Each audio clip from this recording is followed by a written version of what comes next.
Hey guys, Mr. Mackey here.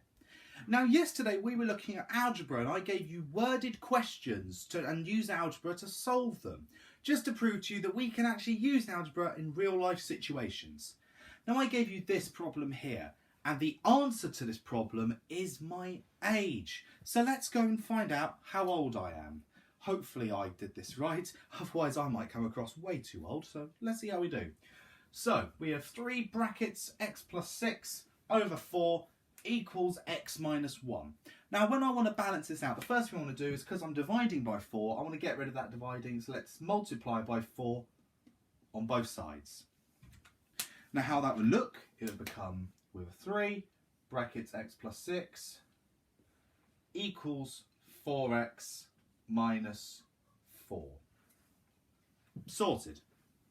Now the next thing I want to do is, I could divide by 3 on both sides, but that will end up with a fraction, so I don't really want to do that. What I'm going to do is I'm going to expand my brackets. We're going to be doing expanding brackets today, so this is quite a good little bit of bonus. So how I expand is I use the number on the outside and I multiply it by every number inside the brackets. So we do 3 times x, that gets us 3x. 3 times 6, that gets us 18. So that is expanding the brackets. We'll be doing a lot more of that in a minute. So 3x plus 18 equals 4x minus 4. Now let's do some more balancing. What I'm going to do now is I'm going to be not minusing 3x on both sides. So I can put all the x on one side, but I still got a positive. So when I do that, that will become 18. And that would become x minus 4.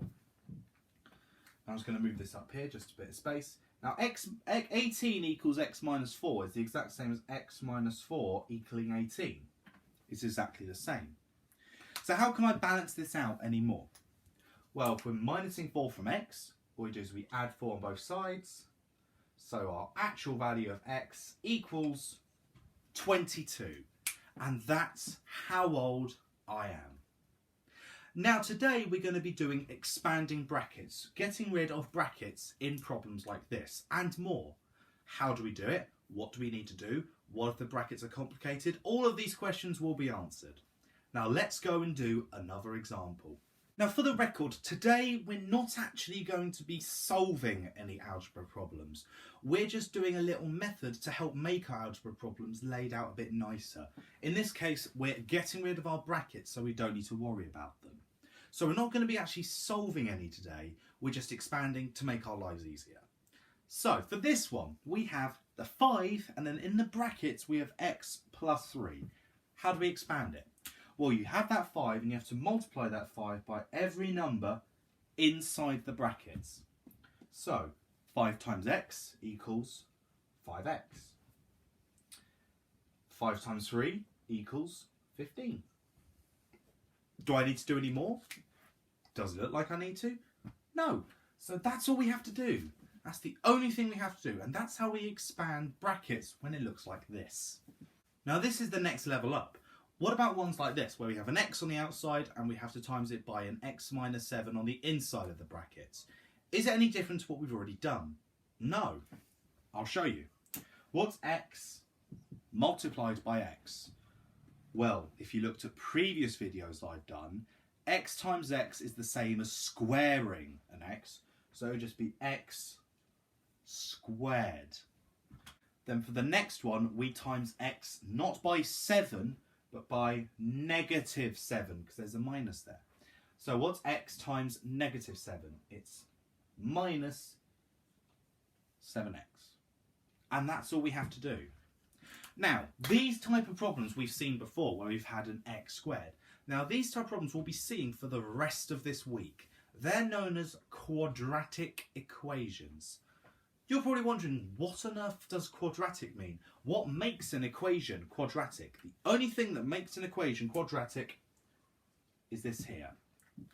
If we have an x squared, and that's the highest indice that we are using in the problem, it's quadratic. So if there's any that's x to the power 3, 4, 5, 6, that's not quadratic. This is what makes it quadratic, if the highest indice is a 2. So here is a quadratic equation. Let's do another one where we will end up with a quadratic equation. Now here's another good question where we have two sets of brackets that need expanding, but they're both separate. So let's do the first one first. We multiply our x by x, that gets us x squared. Then we multiply the x by 3, that will get us 3x. And now we do the other problem, but we still put a minus here because we're doing negative 2 times by x, that becomes negative 2x. Then we're doing negative 2 multiplied by negative 5. Now remember, when we're multiplying two negatives together, it always becomes a positive. So negative 2 times negative 5 is plus 10. Do we need to do any more? Well, actually, yes, we do. Because we have a 3x here and a 2x here, that can be simplified. We can tidy this up a bit. There's no other x squares apart from that one, so we just write x squared. We have a plus 3x and a negative 2x, so we just do 3 minus 2. That becomes plus 1x. I choose not to write the 1, so I just put an x here. And we just got our 10 here. So we leave it like that. That is the most tidied up version of this problem. Again, because the highest indice is a 2, this equation is quadratic. Now let's see another one, which is a bit more challenging. Now here is a challenging one, because we're going to be multiplying two sets of brackets with each other. So let's expand them. Let's firstly focus on the values in this bracket. So we have an x first. Now we're going to multiply the x by the x here. That will get us x squared. Now we're going to multiply the x with the 4 there. That becomes 4x. Now we're going to be doing it with the 3. So we're going to multiply the 3 by the x. That becomes 3x. And now we're going to multiply the 3 by the 4. And that becomes 12. This is known as eyebrows and chins. Because when you notice that, that looks like a pair of eyebrows and that looks like a pair of chins. I've got substantially more than 2 though, so a bit inaccurate. Now let's tidy up this problem.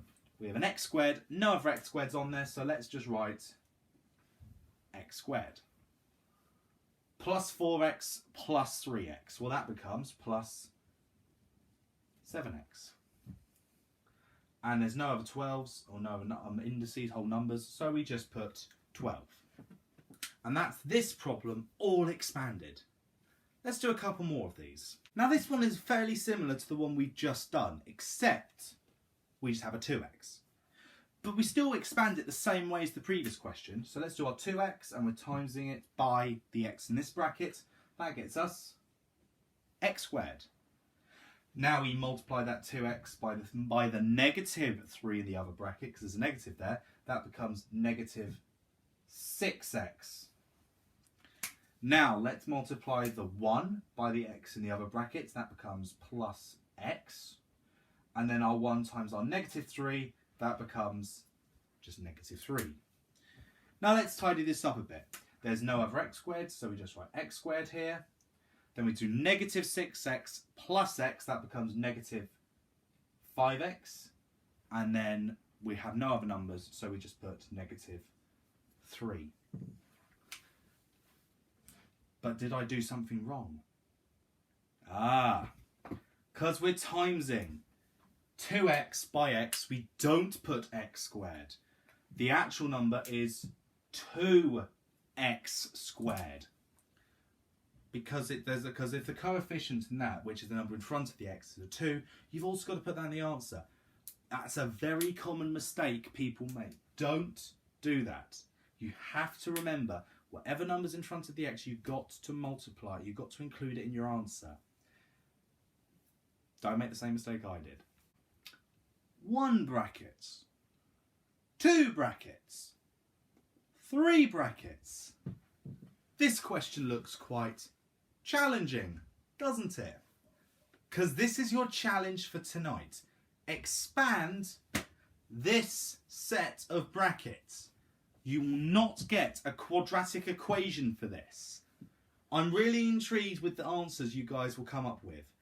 But remember, all you have to do is you just multiply your 2x not only here, but to here. That's a little clue. Another little clue that might help you is we might have already expanded some of these brackets earlier in the video. So maybe wind back a little bit and you might get a little answer to help you with this problem. Good luck.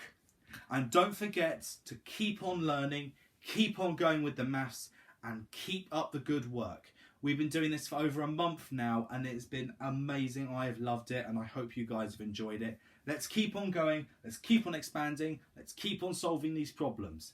Have a good day, guys.